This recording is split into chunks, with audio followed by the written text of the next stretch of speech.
오늘 우리에게 주신 하나님의 말씀은 디모데전서 3장 1절에서 13절까지 말씀입니다. 이쁘다 이 말이요 곧 사람이 감독의 직분을 얻으려 함은 선한 일을 사모하는 것이라 함이로다. 그러므로 감독은 책망할 것이 없으며 한 아내의 남편이 되며 절제하며 신중하며 단정하며 나그네를 대접하며 가르치기를 잘하며 술을 즐기지 아니하며 구타하지 아니하며 오직 관용하며 다투지 아니하며 돈을 사랑하지 아니하며 자기 집을 잘 다스려 자녀들로 모든 공손함으로 복종하게 하는 자라야 할지며 사람이 자기 집을 다스릴 줄 알지 못하면 어찌 하나님의 교회를 돌보리요. 새로 입교한 자도 말지니 교만하여져서 마귀를 정죄하는 그 정죄에 빠질까 하며 또한 외인에게서도 선한 증거를 얻은 자라야 할지니 비방과 마귀의 올무에 빠질까 염려하라. 이와 같이 집사들도 정중하고 일구이연을 하지 아니하고 술에 인박히지 아니하고 더러운 일을 탐하지 아니하고 깨끗한 양심의 믿음의 비밀을 가진 자라야 할지니 이에 이 사람들을 먼저 시험하여 보고 그 후에 책망할 것이 없으면 집사의 직분을 맡게 할 것이요. 여자들도 이와 같이 정숙하고 모함하지 아니하며 절제하며 모든 일에 충성된 자라야 할지니라.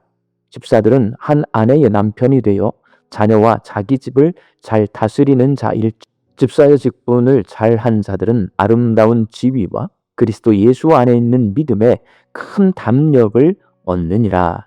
아멘. 바울은 에베소 교회에서 목회하고 있는 디모데에게 교회의 일꾼을 세우라고 권면하면서 특별히 감독과 집사를 어떻게 선출해야 할지 구체적인 기준을 제시합니다. 여기서의 감독은 오늘날 목사와 장로의 역할을 합해놓은 초대교회 당시의 지도자를 말합니다. 디모데전서에서 바울이 디모데에게 말하는 교회 일꾼의 기준은 외형적인 조건이나 세상의 능력이 아닙니다. 그렇다면 바울이 말하고 있는 초대교회의 지도자를 세우는 기준은 과연 무엇일까요? 그 기준은 한마디로 책망할 것이 없는 사람입니다. 오늘 본문 2절은 이렇게 말씀하고 있습니다. 그러므로 감독은 책망할 것이 없으며, 그리고 10절에는 이에 이 사람들을 먼저 시험하여 보고 그 후에 책망할 것이 없으면 집사의 직분을 맡게 할 것이요. 여기서 책망할 것이 없다라는 말은 단순히 도덕적으로 흠이 없는 정도를 넘어서 하나님 앞에서 사람들 앞에서 신뢰받는 삶을 살아가는 것을 의미합니다. 누구도 그 사람의 말과 행동을 근거로 신앙과 인격을 비난할 수 없는 사람, 곧 모범적인 사람을 말합니다. 오늘 본문 말씀은 책망할 것이 없는 모범적인 사람이 어떤 사람인지 그 구체적인 예시를 제시하고 있습니다.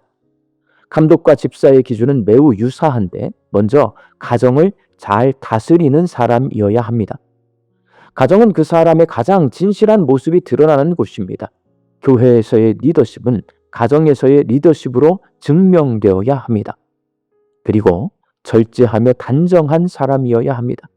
술을 즐기지 않고 사치하지 않고 온유하며 정직한 사람이어야 합니다. 쉽게 분노하거나 욕심에 사로잡힌 사람은 일꾼으로 부적합합니다. 또한 가르칠 줄 아는 사람이어야 합니다. 감독에게는 가르치는 은사가 요구됩니다. 단지 머리로 아는 것이 아니라 말씀을 가르치며 삶으로 본을 보여줄 수 있어야 합니다. 마지막으로 돈에 대한 욕심이 없는 사람입니다. 교회의 일은 곧 하나님의 일을 맡는 것인데 개인의 이익을 위해 봉사하는 사람은 공동체를 병들게 합니다.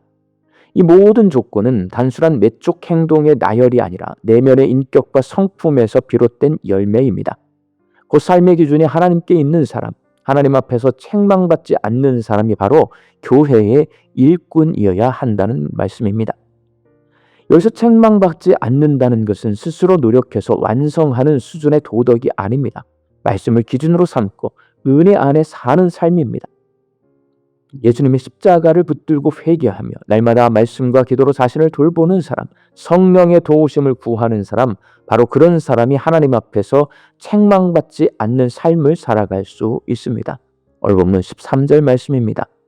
집사의 직분을 잘한 사람은 아름다운 지위와 그리스도 예수 안에 있는 믿음의 큰 담력을 얻느니라. 그 삶은 결국 하나님 앞에서도 사람 앞에서도 복 있는 삶, 존경받는 삶으로 이어집니다. 사랑하는 광주 양림교회 성도 여러분, 새로운 대통령이 선출되고 새로운 정부가 들어서면서 나라의 새로운 일꾼들을 세우고 있습니다. 고위직 공무원을 뽑을 때 인사청문회를 통해서 그 사람이 어떤 사람인지를 검증합니다. 병역 회피, 부동산 투기, 탈세, 논문 표절 유무를 따져 도덕성을 검증하고 업무 수행 능력을 따져 전문성을 검증하고 재산 신고를 통해 청렴성을 검증합니다. 그렇게 검증하고 따져서 세운 장관이나 각 기관의 기관장들이 무리를 일으키고 나라에 피해를 주는 경우를 요즘 많이 보고 있습니다. 도덕성, 전문성, 청렴성도 갖춰야 하지만 가장 중요한 것은 내가 국민의 일꾼이라고 하는 사고방식입니다. 정부 부처와 모든 기관은 국민에게 위임받아 권력을 행사합니다. 그래서 그 자리를 높은 자리라고 부릅니다. 내가 국민의 일꾼이라는 생각이 없으면 국민 위에 군림하게 됩니다. 그런 고위공직자들을 너무나 많이 보고 있습니다. 국민이 준 권력으로 국민의 행복한 삶을 위해 잘 섬기는 일꾼이 되겠다는 생각을 가진 모범적인 고위공직자들을 볼 수 있었으면 좋겠습니다. 그런데 다른 사람을 평가하고 탓하는 것은 쉽습니다. 남을 평가하거나 탓하기 전에 내가 먼저 그렇게 살아야 합니다. 우리 교회는 목사, 장로, 안수집사, 권사, 서리집사의 직분이 있고 이 직분을 맡은 사람이 있습니다. 모든 직분자들이 모범적인 삶을 살아야 합니다.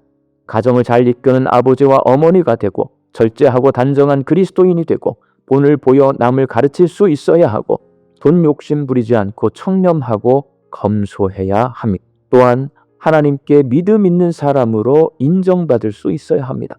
바울이 오늘 본문 1절에서 그 사람이 감독의 직분을 얻어야 함은 선한 일을 사모하는 것이라고 말하고 있듯이 교회의 직분은 자기 유익을 위한 자리가 아니라 무겁지만 고귀한 하나님의 일에 헌신하는 것입니다. 우리 광주 양림교회의 직분자들이 하나님을 섬기고 교회와 성도를 섬기는 신실한 일꾼이 되어서 무겁지만 고귀한 하나님의 일을 성실하게 감당하는 모범적인 신앙인들이 되시기를 예수님의 이름으로 축원합니다. 함께 기도하겠습니다. 광주 양림교회 직분자들이 모범적인 사람들이 되기를 소망합니다.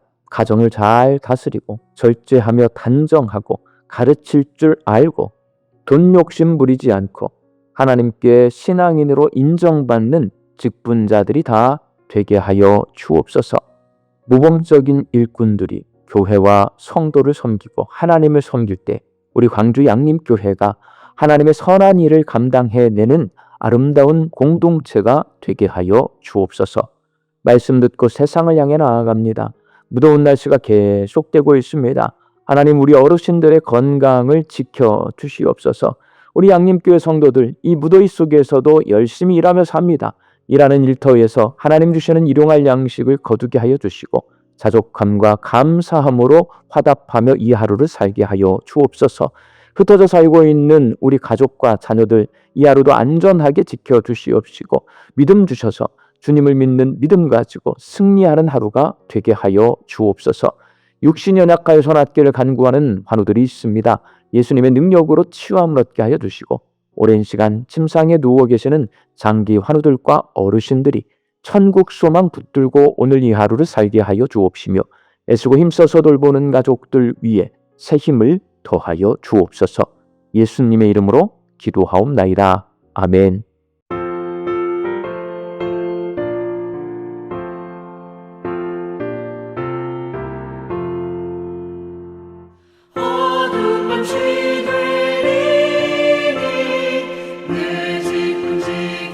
지켜서 참 이슬 맺히